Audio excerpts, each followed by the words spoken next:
Hechos de los Apóstoles.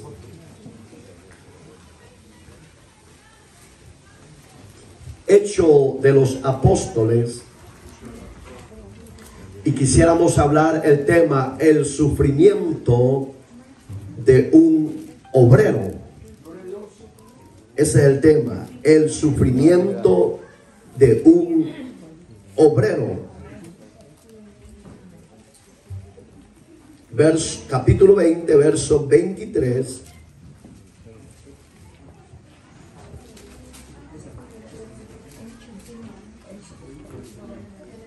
Capítulo 20, verso 23. Libro de Hechos de los Apóstoles. Ya lo tenemos.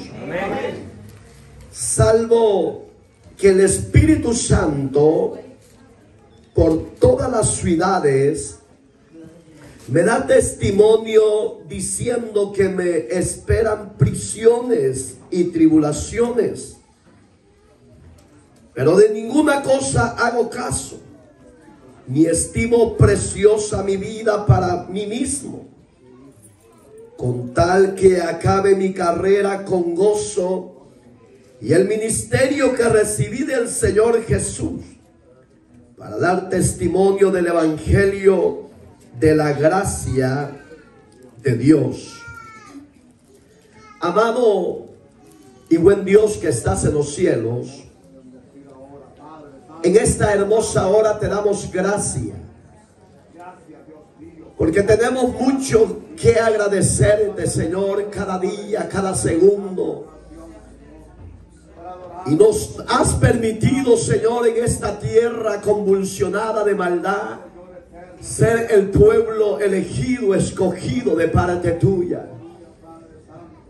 Te pedimos en el nombre de Jesús que añidas los que han de ser salvos, que libertes a los cautivos a través de tu palabra y que fortalezcas a los débiles, que los enfermos reciban sanidad, que la fe de tu pueblo sea fortalecida en una forma grande, Señor. Tú eres un Dios soberano, un Dios grande, un Dios perfecto, Señor. Y por eso te adoramos, te alabamos y te exaltamos. En tus manos estamos, oh Dios. No nos sueltes de tu mano. En Cristo Jesús, Señor nuestro. Amén, Señor. Y amén. Puede sentarse, por favor. El sufrimiento de un obrero.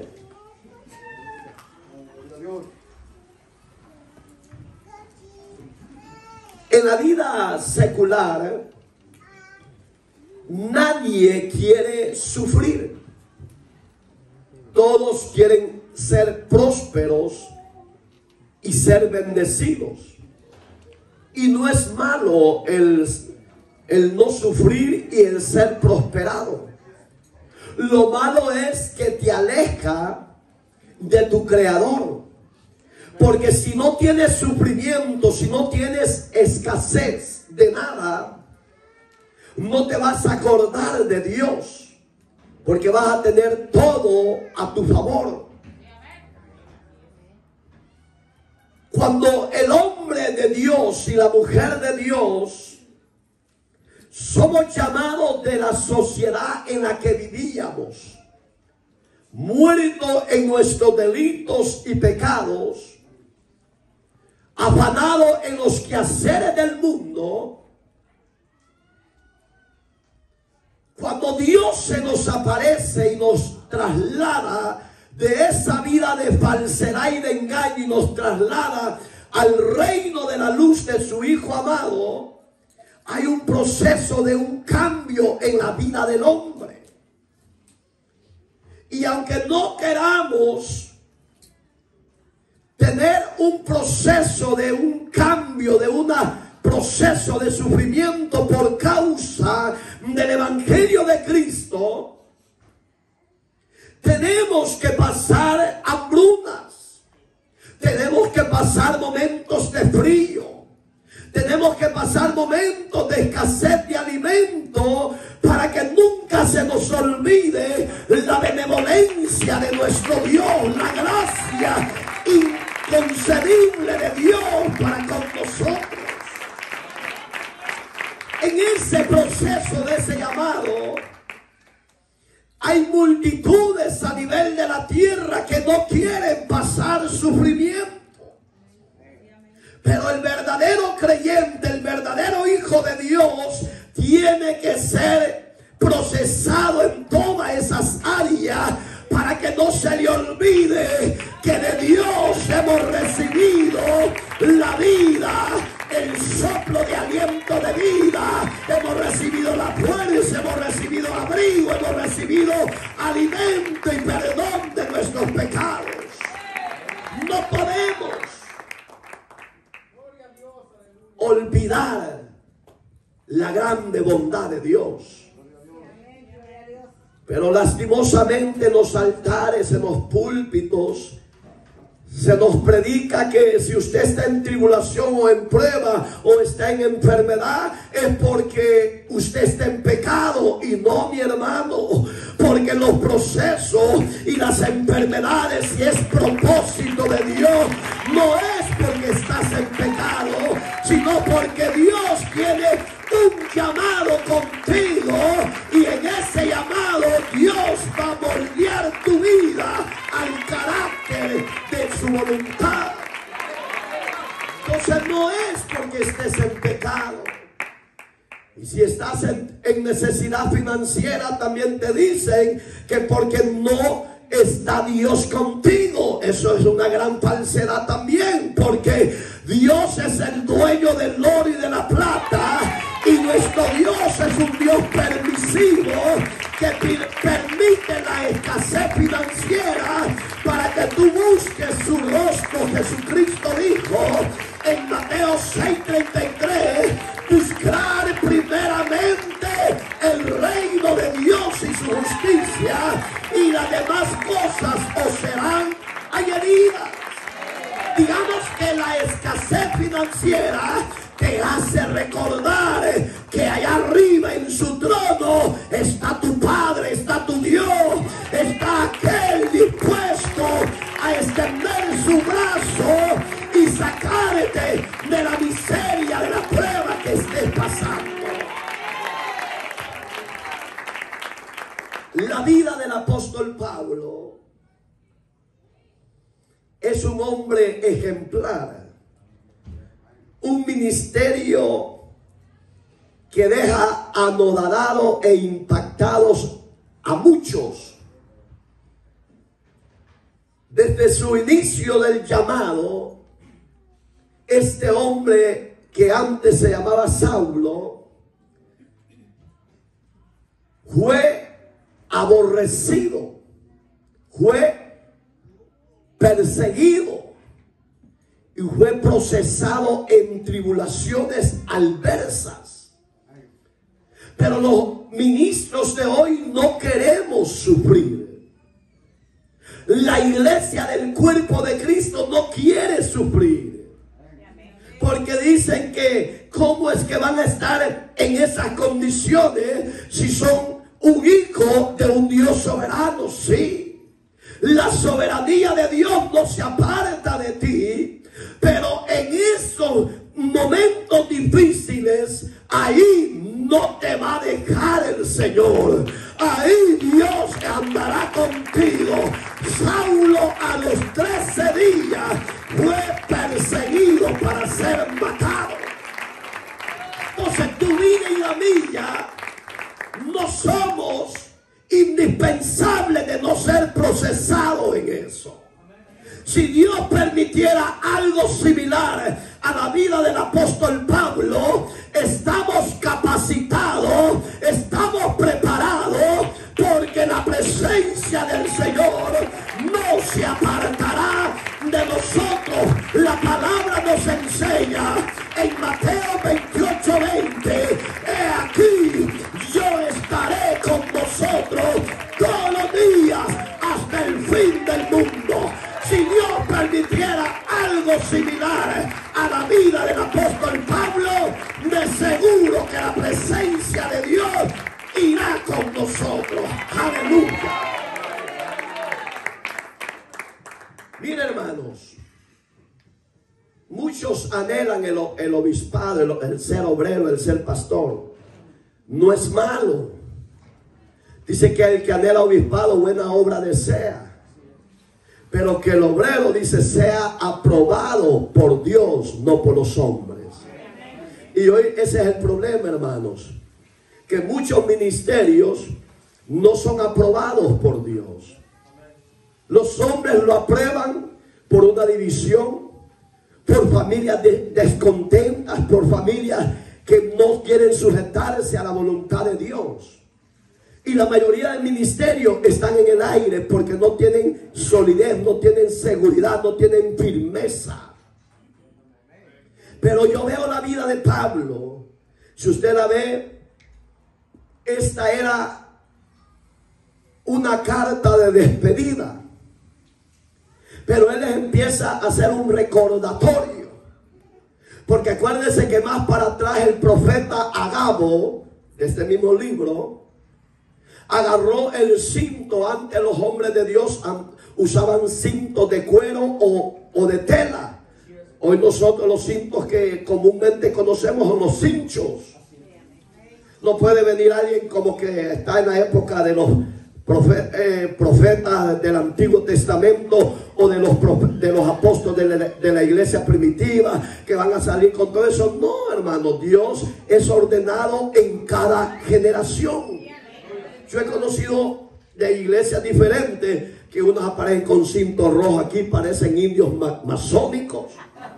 Otros parecen con cintos aquí amarrados de tela roja porque ahí dicen que está el poder. El poder viene de Dios cuando hay un hombre y una mujer de rodillas delante del trono de Dios.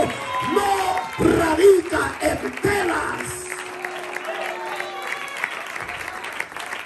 No radica en amuletos de hombre. No. La gloria de Dios está cuando hay un pueblo que se humilla. Segunda de Crónicas 7:14. Si mi pueblo se humillare, en cual mi nombre es invocado, y orare y se convirtiere de sus malos caminos, yo desde los cielos, dice Jehová, oiré, sanaré la tierra y perdonaré sus pecados. Cuando la iglesia se postra a Dios, ahí la gloria desciende, aleluya.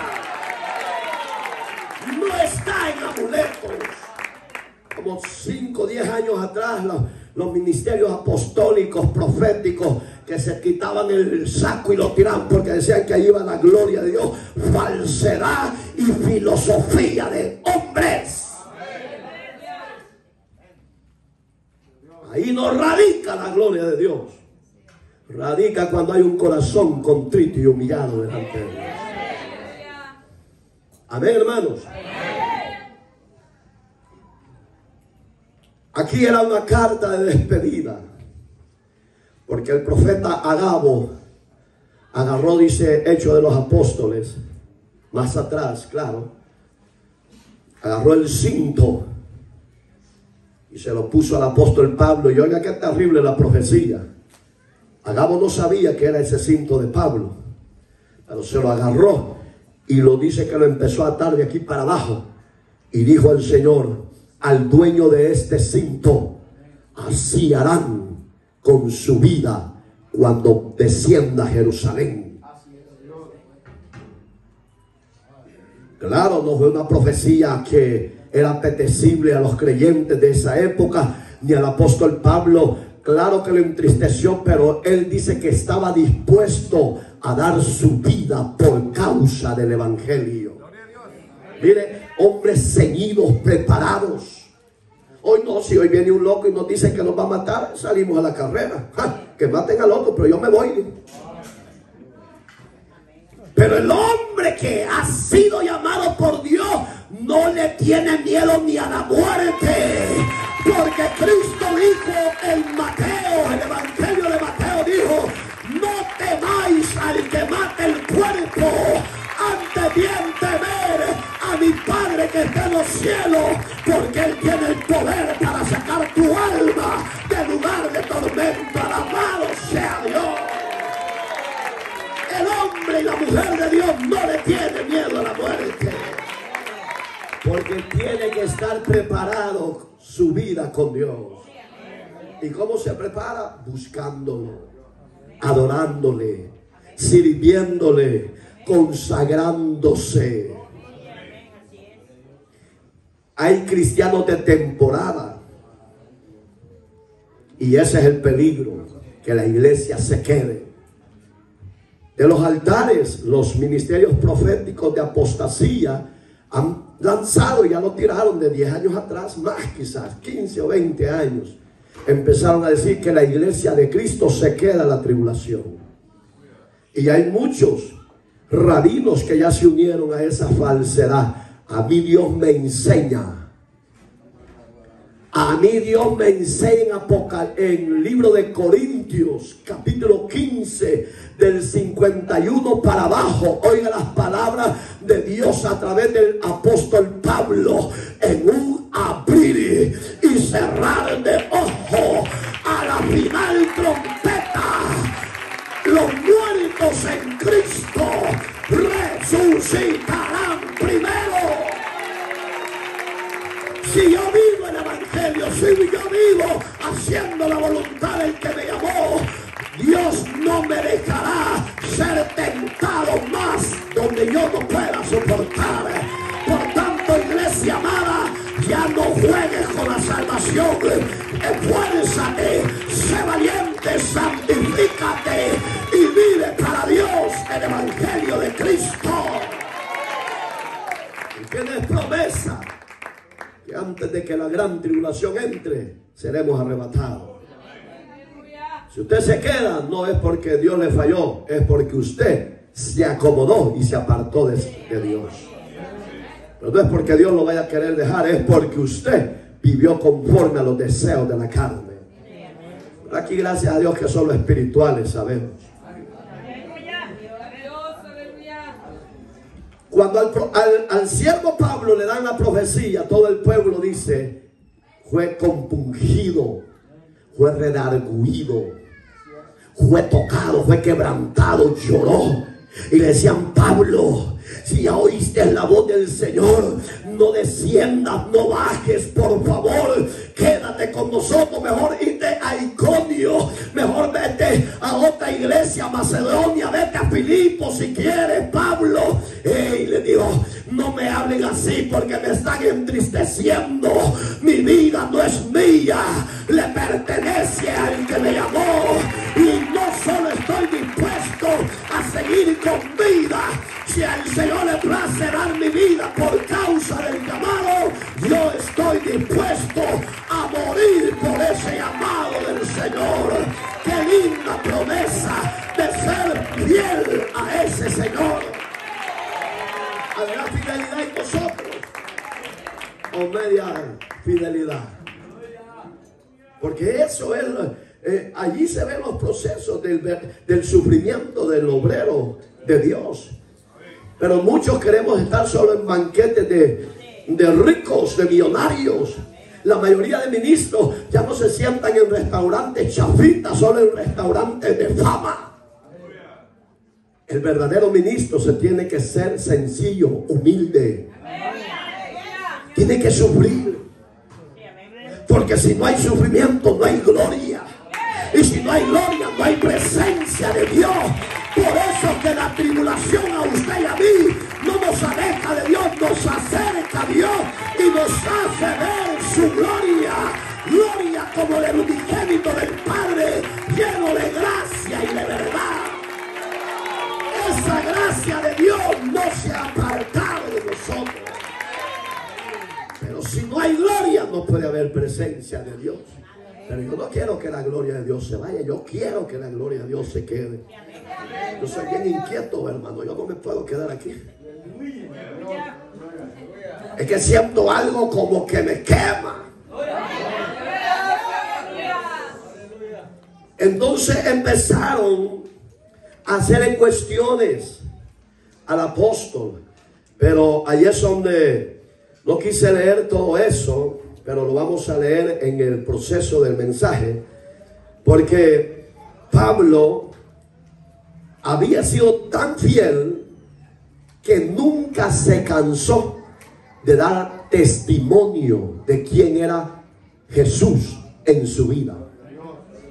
Y lo que ha pasado en la iglesia del siglo XVIII, XIX, XX y XXI que estamos empezando, es que la iglesia, cuando murieron los grandes hombres de la Reforma, cuando surgieron los nuevos en Inglaterra como Calvino, Jones, Calvino, Juan Hus, cuando surgieron los grandes hombres líderes de la época de Inglaterra, como ya lo oyó Carlos Spurgeon, un Carlos Finis, que dice la historia, oiga qué terrible, este joven de 14 a 17 años, dice que donde él pasaba, la sombra donde él pasaba, lo mismo que Dios hacía con el apóstol Pedro, del libro de los Hechos de los Apóstoles, sucedía algo sobrenatural.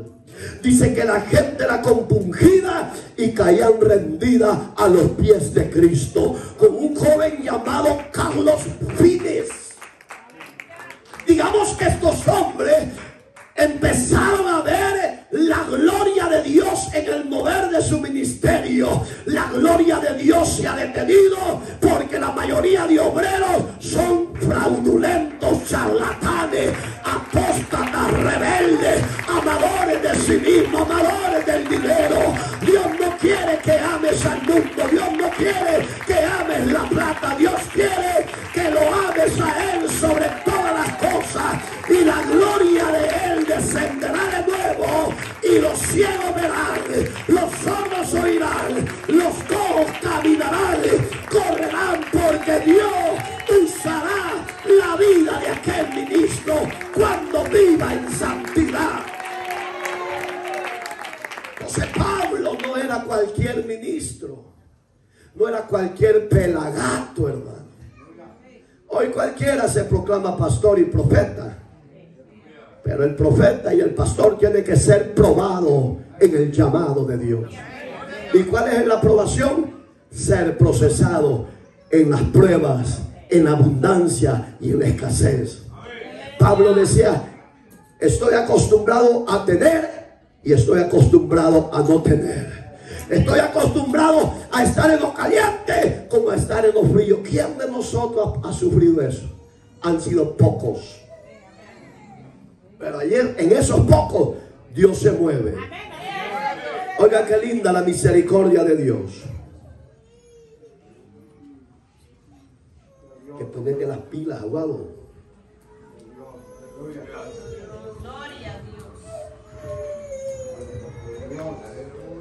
Oiga como el testimonio que daba el apóstol Pablo, verso 21, testificando primero. Oiga, esa era el orden de los apóstoles de la iglesia primitiva. No podían ir primero a los gentiles, que somos nosotros, porque el llamado para salvación de parte del Dios de Abraham, de Isaac y de Jacob era para Israel. Pero cuando Israel rechaza a Cristo, Dios tenía que levantar otro redil, y ese redil es la gentilidad. Portugueses, oiga, americanos, suramericanos, centroamericanos, el evangelio de la gracia vino a nosotros porque Israel, los judíos, rechazaron al Cordero de Dios que quita el pecado del mundo. Es necesario, iglesia, que testifiquemos a los cuatro vientos de que Cristo viene pronto, que Maranata viene pronto, Kamisum Isa viene pronto, Jesús viene pronto. Y aunque no lo crean, Jesús viene pronto. Testifiquemos a los cuatro vientos, pero empiece a testificar con su vida de su fruto de cambio, porque si no tiene ese fruto de cambio, es obsoleto lo que usted hable del evangelio de Cristo. Oiga, empezaba a testificar este hombre primero a su pueblo, porque acuérdese que Pablo tenía dos nacionalidades, era romano y era judío. Entonces, pero él no le daba vergüenza testificar. ¿Sabe por qué a muchos cristianos les da vergüenza testificar de Cristo? Porque su vida es farisea. Su vida es falsante. Su vida no la viven conforme al propósito de Dios. Y ese es el problema. Que cuando empezamos a hablar de las maravillas de Jesús, le voy a poner el ejemplo. Antes de que Martínez se cayera de la gracia de Dios, él trabajaba en un restaurante de caché, ahí en Hollywood. Y en los breaks, él, en vez de ir a darle gracias a Dios y a darle adoración a Dios, él salía a echarse el purito del cigarro. Y todo iba bien para él, porque salía con su manager. Una vez hablé yo con él 3 veces y le dije: Martínez, te puedes esconder de tu esposa, pero de Dios y de mí, de la pastora, no te puedes esconder. Ten cuidado de lo que estás haciendo. ¿Y qué estoy haciendo? En tu trabajo no eres sincero, eres falsante. Estás haciendo lo incorrecto de Dios, estás haciendo esto y esto. Se empruebó, pues. Si cuando a alguien se le dice la verdad, se emprueban, porque están mal delante de Dios. Pero el que está bien, ese se goza.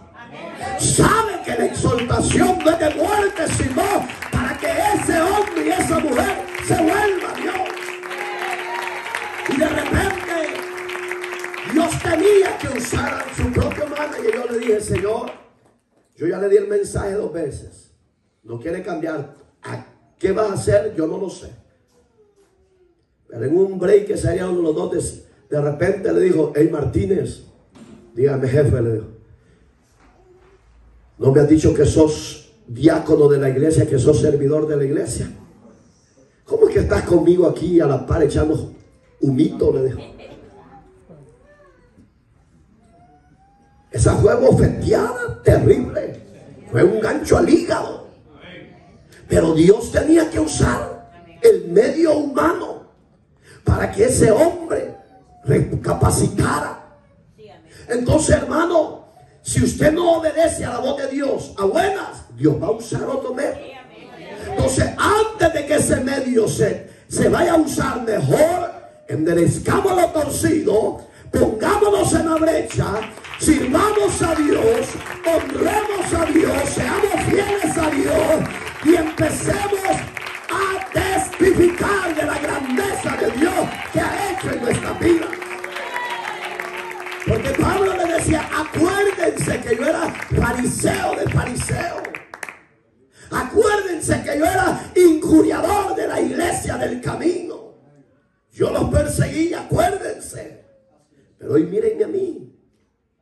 ¿Qué estaba haciendo este hombre? Estaba hablando de su vida personal, de su testimonio. Cuando Pablo le empezó a hablar, usted piensa que esa gente no era tocada. Claro, porque si usted dice: yo era adúltero, pero Cristo me cambió.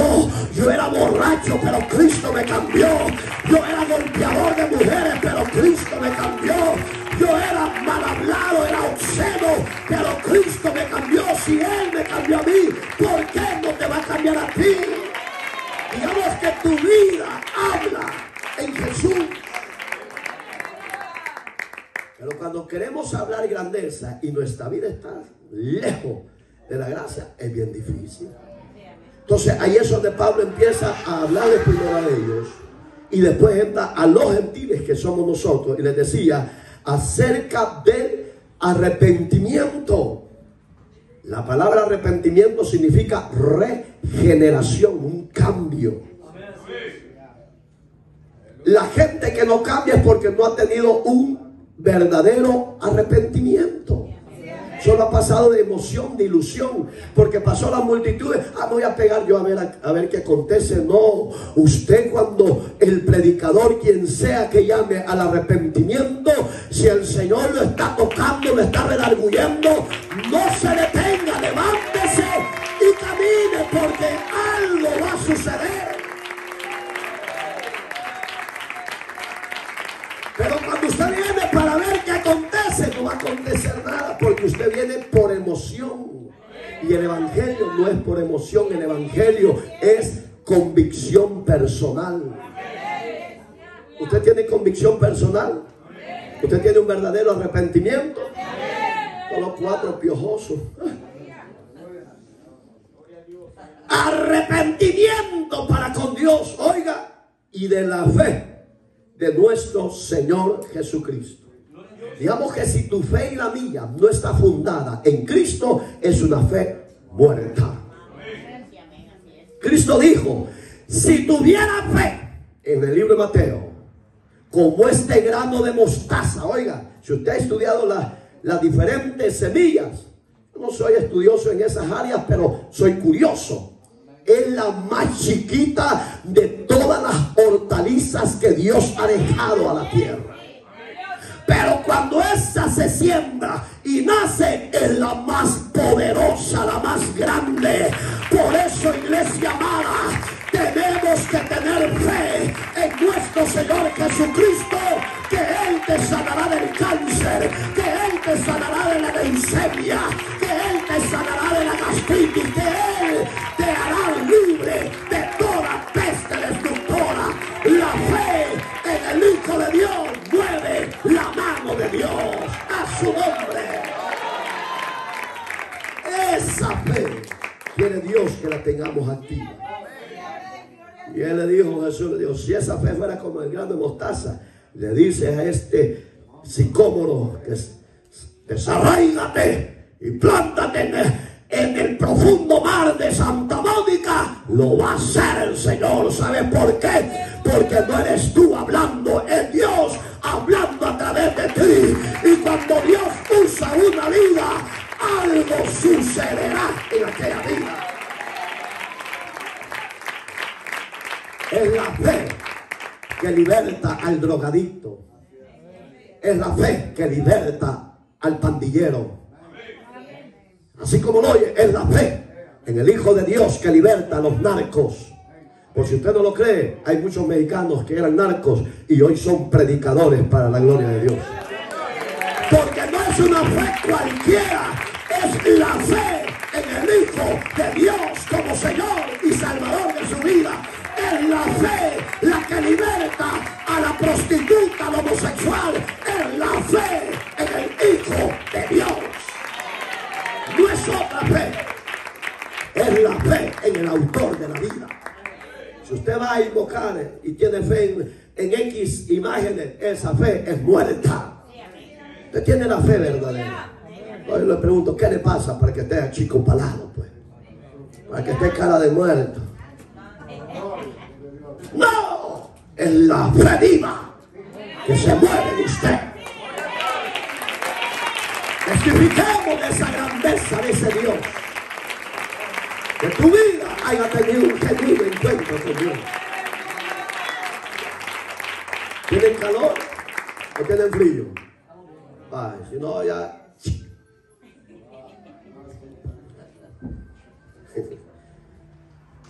Miren qué lindo es la fe. Hoy entramos al tema. Ahorita entramos al tema.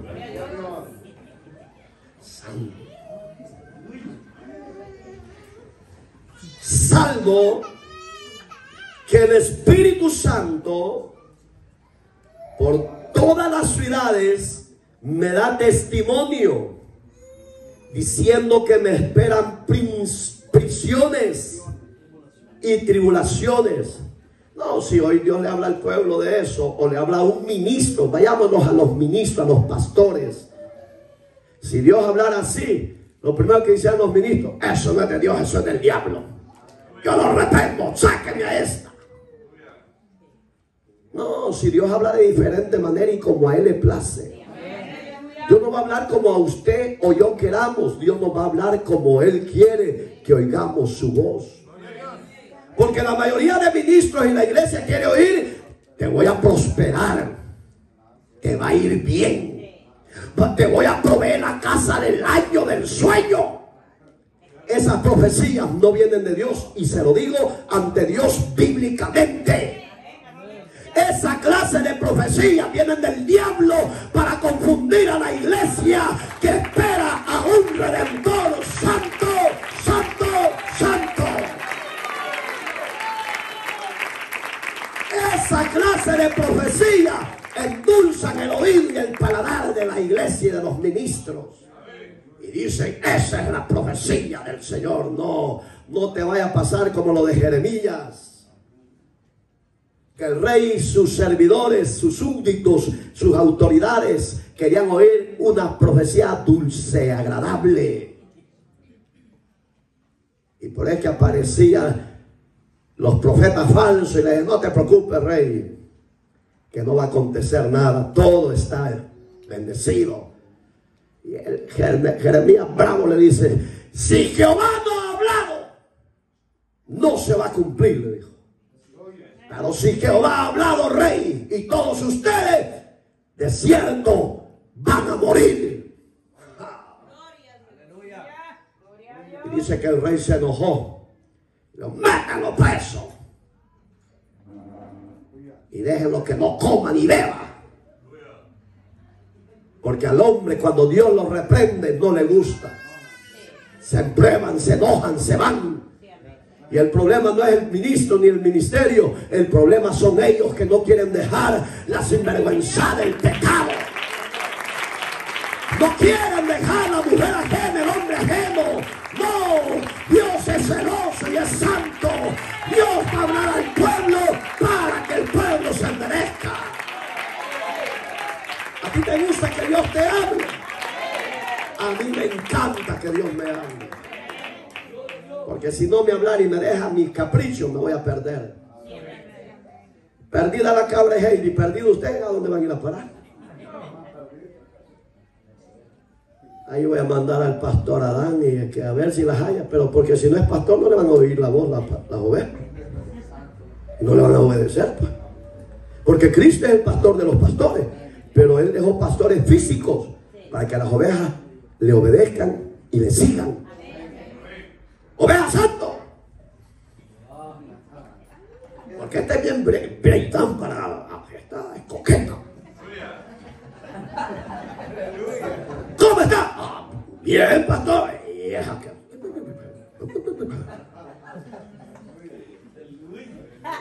Es un ejemplo. Porque yo creo que ella cambió. Tal vez de caite, pero a su nombre. ¿Me entiende? Digamos que el hombre de Dios no quiere ser amonestado por Dios. Siempre quiere oír prosperidad y bendición. La bendición no puede venir si tu vida o la mía no está ordenada con Dios. Y no ve el capítulo 38 del libro de Isaías, hermano. Cuando el profeta llegó a la casa del rey Ezequías.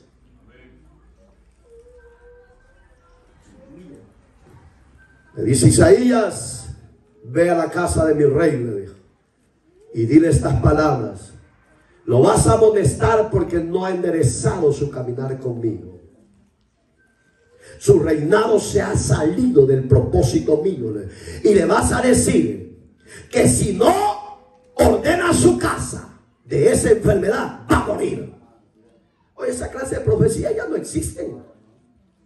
Porque repito, los ministros y la iglesia quieren oír lo que ellos quieren, no lo que Dios quiere. Yo le dije hoy a una joven, ora mucho por tu hermana, le dije. Porque el día que recibió a Cristo y puse mis manos, le dije, a mí me mostró un espíritu de lesbianismo, le dije, y está pesado en ella, le dije. Y dijo ella, es cierto, pastor. Y yo no necesito que usted me ande informando. Yo tengo un Padre que lo revela. Un Dios que es de vivos, no de muertos. Eso es lo lindo del Evangelio. El Cristo que predicamos no está muerto. Está vivo, está vivo. Pero una cosa sé, mujer, que del testimonio de ustedes y del esfuerzo de ustedes, esa mujer sale del lesbianismo. Si la va a sacar, le dije, de la droga y de todo vicio, ¿cómo no la va a sacar de ahí también, Señor? Entonces depende de cómo tú creas. Pero no deje de congregarse, no sea desagradecida y desagradecido con Dios. Mire qué lindo. El Espíritu, le decía Pablo, te vienen tiempos difíciles, tiempos duros, tiempos de angustia, tiempos de quebranto, tiempos de lloro.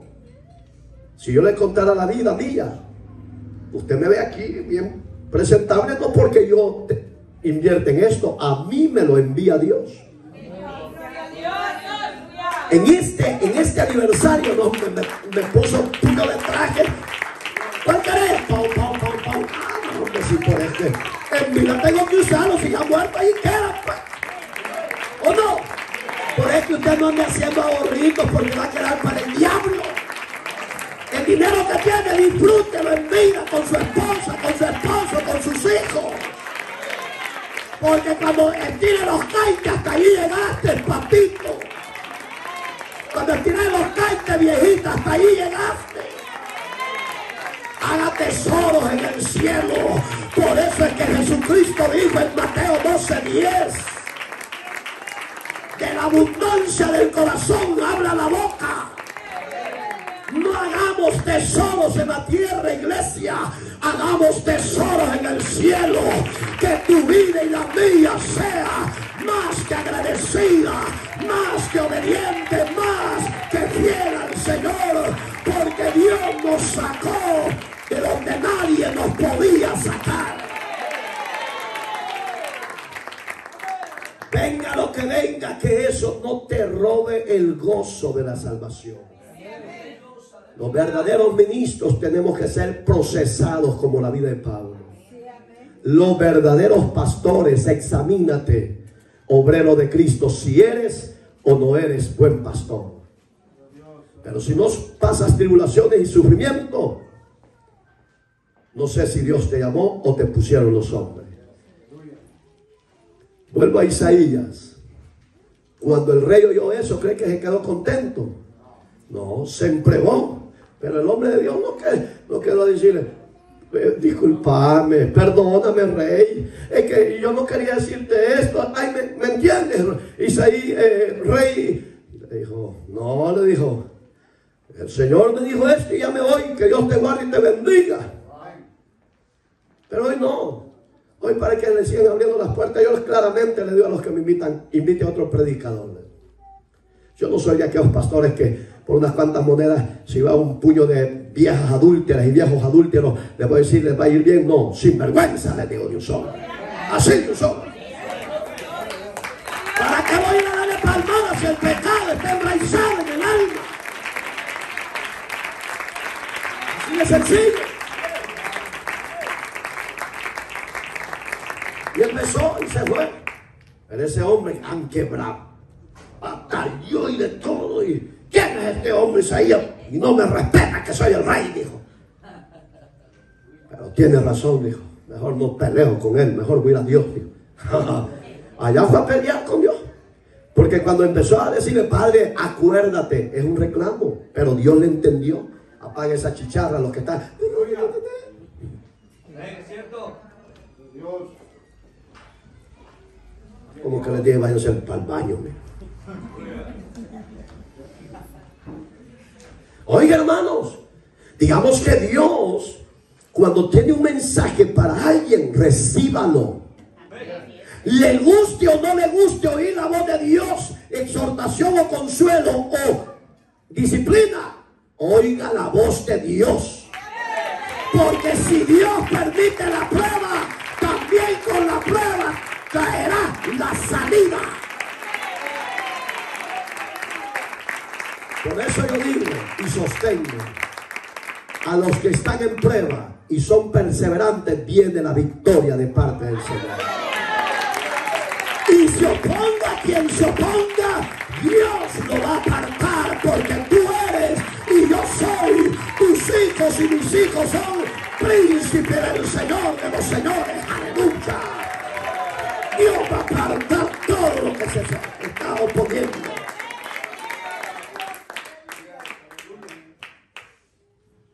Claro, cuando Pablo empezó a contar las historias que el Espíritu le había traído recuerdo, no crea que no estaba quebrado. Sí, estaba quebrado. Porque como hombres vamos a llorar, vamos a sufrir, vamos a patalear. Pero lo que yo admiro de este hombre, la convicción.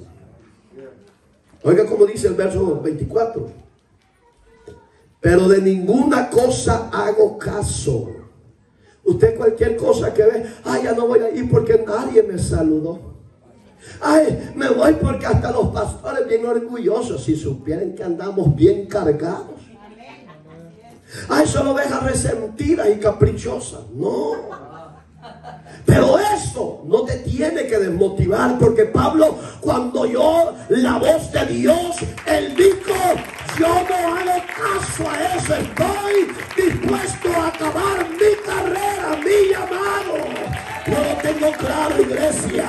Oiga, pueblo de Dios, yo como ministro del evangelio lo tengo claro, que si un día me toca morir por causa del evangelio y la verdad, que venga la muerte, porque el morir en Cristo me va a ser ganancia. Pero a mí, amenaza, nada de eso me detendrá del llamado, de la misión que Dios me ha dado. Almas adúlteras, arrepiéntanse. Así de sencillo, ya no practique ese pecado. Hay unas que están retorciendo aquí porque están en esa condición. Rapidito las veo yo que como ligosa se retuerce. El pecado no te deja ser feliz. El pecado se alejó Dios de ti. Y te has mentalizado que Dios te dejó. No, tú te alejaste de Dios. Mire, no hago caso, hijo. Si eso ya me lo dijo el Señor, y aunque me toque sufrir, dijo, yo voy a sufrir por causa del evangelio. Un hombre ejemplar. Para mí, los que anduvieron con Jesús, mi respeto. Pero para mí el mejor apóstol es Pablo. Mi respeto. En los 90, después de Cristo, el apóstol Juan, para ir terminando, fue llevado prisionero a la isla de Patmos. Aproximadamente entre el 90 al 95 mataron al emperador Domiciano, porque él era el que odiaba a los cristianos de esa época. Y cuando lo matan a Domiciano, cae otro como emperador, y ese era más misericordioso. Y el senador más cercano de Domiciano se le acerca al nuevo emperador y le dice: ¿sabes qué? Tu sucesor tiene a muchos cristianos aislados en la isla de Patmos. ¿Quién se iba a escapar ahí si había mar a un lado, mar a otro? De verdad, le digo, sí, Leo. Bueno, llévate este decreto, vete a la isla de Patmos y déjanos libres. Porque el odio que sentía Domiciano, él fue el que dijo: yo soy Dios aquí en la tierra, y el que no se sujete a mí, no me reconozca como Dios, lo voy a matar. ¿Quién no le iba a hacer reverencia? Yo creo que si Adancito hubiera estado ahí, Dios Domiciano. Sí, porque era un decreto. Bueno, la historia enseña que se infiltraron unos a la isla de Patmos para investigar quién era Juan. Pero a Juan no lo conocían como Juan en la isla, en la cárcel. Lo conocían como Teófilo. Y el que se infiltró, el comandante romano que se infiltró, porque al saber, él iba a llevar noticias para que lo sacaran y lo mataran. Y él empezó a preguntar que quién era Juan, que quién era Juan. Nadie le decía, porque no era Juan, era Teófilo. Pero cuando este personaje, oiga los propósitos de Dios, por si usted anda en su corazón el deseo de matar a alguien que es creyente, porque te cae mal por el evangelio, si eres llamado de Dios y eres un injurioso, te puede pasar lo que le pasó al apóstol Pablo, que camino a Damasco se encontró con Cristo, y este capitán en la isla de Patmos, preso para investigar quién era Juan, el hombre de Dios, ahí reconoció y recibió a Cristo. Su mente y su corazón cambió. Este hombre, porque tenía que pasar como un preso común, como los demás. Él no iba a decir: yo soy el capitán de las filas italianas. No, él iba como un reo más. Le pegaron latigazos, lo odiaban, no le daban de comer. Pero cuando Juan vio a este infiltrado, él no lo sabía tampoco, dice que él se movía a misericordia y le llevaba la comida de él y se la daba al que estaba preso, porque había una cárcel aparte. Hoy en día son modernos, hoy le llaman el 8. Hay muchos sheriffs que abusan dentro de esos lugares, pero ellos darán su cuenta. Entonces Juan se movía a misericordia y el comandante de la cárcel sentía odio al ver a ese anciano que iba, porque ya era un hombre anciano, que iba con la comida andante, y le empezó a pegar unos latigazos. Lo sacan a él y lo meten a Juan de nuevo a la cárcel donde estaba el otro. Pero Juan no se preocupaba. Le voy a decir por qué. Usted y yo podemos estar en proceso de muerte, pero si Dios está conmigo, ¿quién contra mí? Aunque la prueba sea de muerte, habrá paz, habrá descanso, habrá confianza en el Dios de los cielos. Juan no se preocupaba, estaba tranquilo ahí, tranquilo, bajo el sol, pero él estaba tranquilo. A los días lo sacaron, y en una de esas oportunidades dice la historia que entabló conversación con el que estaba en la cárcel y lo sacó, y empezaron a hablar. Oiga las palabras de este hombre sabio: estás en prisiones de oscuridad, necesitas ser liberado, necesitas que Cristo venga a tu vida.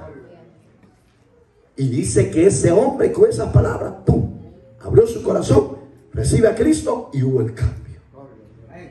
Pero a pesar que había recibido a Cristo, nadie, ni Juan, le decía: yo soy Juan. Y él después se ofrece a ser el escribano de Juan. El escriba, pues el que escribía las cartas. Cuando de repente se infiltran otros con la misión de que se fueran fugados de la cárcel para la isla y de ahí robar un barco de ellos e irse a la ciudad. Y Juan no se quería ir, dice la historia. Y una muchacha que él apreciaba y la amaba en el Señor, él le decía, ahí está en la Biblia, ahí está en la Biblia, y le decía: preciosa gacela, porque los ojos eran bien elegantes, vete, escapa tú, le decía. Yo no, aquí me voy a quedar, vete, le decía. Porque ella no conocía a Juan, y todos los días fuera de la ciudad querían saber si Juan el teólogo estaba vivo o estaba muerto. Oiga qué bonito. Cuando de repente queremos saber, le dice la joven, si Juan está vivo o está muerto. Y él le dice: yo soy Juan, le dijo. No, que usted estuviera más que gozo. Solo vos. Y hermano, cuando yo leí la historia esa que le estoy contando, Dios es bien ordenado. Yo estaba quebrado, llorando, y usted, aleluya.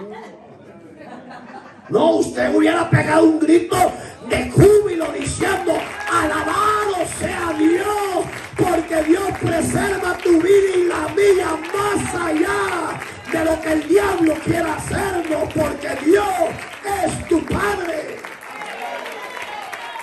Cuando ella oye la voz de ese anciano, con la ternura que le hablaba a ella, y cuando le dice: yo soy Juan, lo abrazó y le dice: vente con nosotros, escapa con nosotros. Y Juan no quería, ¿sabe por qué? Por la edad, porque era de correr. No, vete. No, le dice: no nos vamos sin ti. Y dice la historia que Juan empezó a caminar con ellos cuando los soldados ya habían sido notificados que se iban a fugar esa noche, y solo los dejaron correr, y de repente empezaron a seguirlos.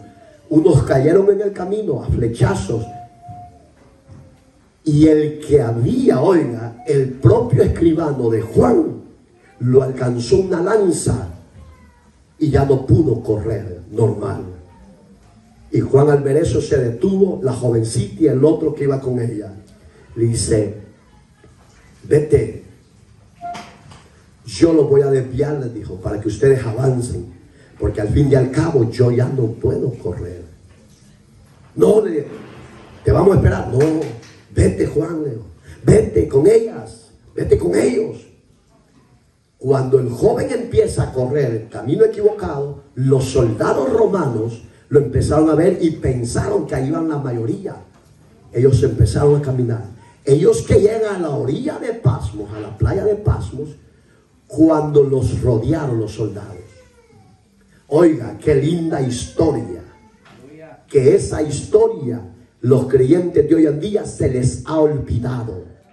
A los ministros de hoy en día se les ha olvidado que por ustedes y por mí, después de la muerte y de la sangre que Cristo derramó, hubieron grandes mártires, grandes hombres de Dios que fueron perseguidos, que fueron abofeteados, que fueron metidos en la cárcel, que fueron muertos para que el evangelio que usted y yo tenemos hasta el día de hoy sigue siendo poderoso para alcanzar a los viles pecadores de la tierra. Esa sangre de esos mártires, dice Apocalipsis, que serán recordadas cuando la iglesia del Cordero esté en bodas con él. Mira qué tremendo. Que no se nos olvide que detrás de nosotros murieron grandes líderes. Gloria a Dios. Y por ellos el evangelio todavía está en pie. Cuando los iban a matar, aterrizó el nuevo complot de soldados con el nuevo senador, el procónsul. Y le dije, ¿qué pasa con ellos? Son presos que se querían fugar. Hay uno que dice que te conoce a ti, Leo. Se lo he adelantado porque no terminamos, hermano. Porque este es el que era capitán antes y hoy convertido a Cristo. Se peleó con el propio comandante de la cárcel. Y lo iba a matar, hermano, porque el hombre cayó al suelo. Y lo iba a matar. Pero cuando estaba en el son de matar, el Espíritu de Dios empezó a redarguirlo. Empezó a redarguirlo. Y a decirle, si yo te perdoné, ¿por qué no le das la vida y lo perdonas? Pero sentía coraje y lo quería matar. En ese ir y venir, el Espíritu lo redarguye, bota la espada y empieza a caminar en dirección donde Juan y los demás cristianos. Cuando se levanta el comandante como avergonzado, que los soldados lo habían visto que un preso, un esclavo lo había tirado al suelo, agarró coraje y lo quiso matar por la espalda. Cuando dice la historia que otro soldado le lanza oiga qué terrible, ¿a quién usa Dios? Al mismo diablo para guardarte a ti y a mí de la misma muerte. Dios va a usar a un impío para protegerte. Dice que agarra la lanza y se la tira al comandante y lo traspasa y cayó muerto. Alabado sea Dios.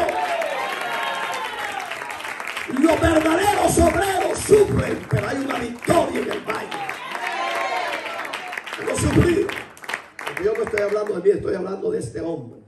Cuando yo hable de mí va a ser quizás casi similar, pero gracias a Dios que han habido hombres que han definido su personalidad y su liderazgo.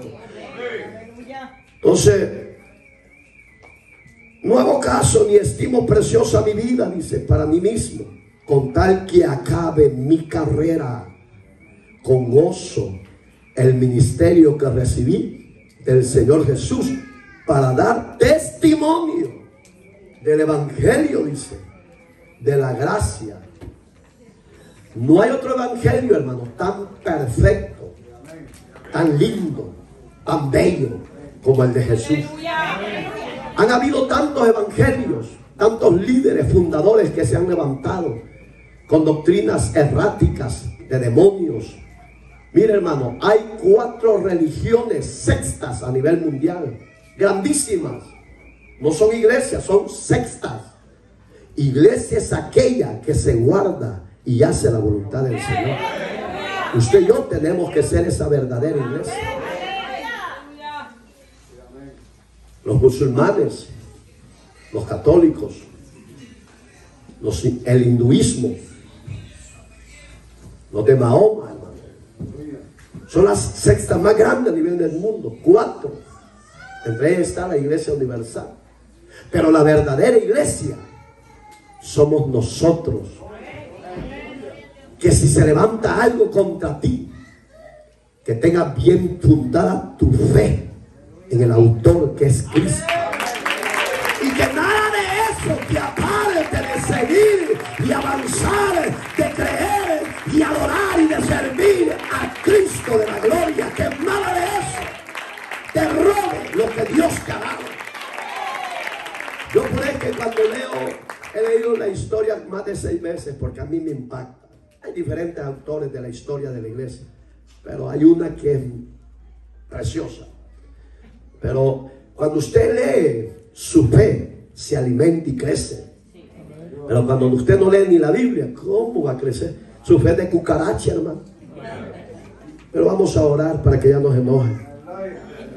Amado Dios que estás en los cielos, yo te doy gracias por tu fidelidad, por tu bondad y tu misericordia. Sea usted, Dios mío, trabajando en el corazón de su pueblo.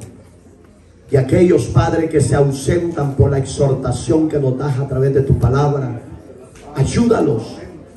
A los que recapaciten y que reflexionen que no somos nosotros, sino eres tú amonestándolos para que ellos se vuelvan a ti y aprendan a estar en obediencia, Padre.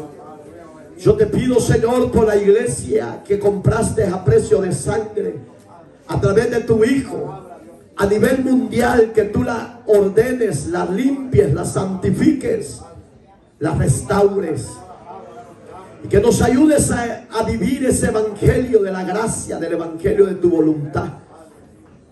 Haga los cambios, por favor. Bendícenos en una forma especial.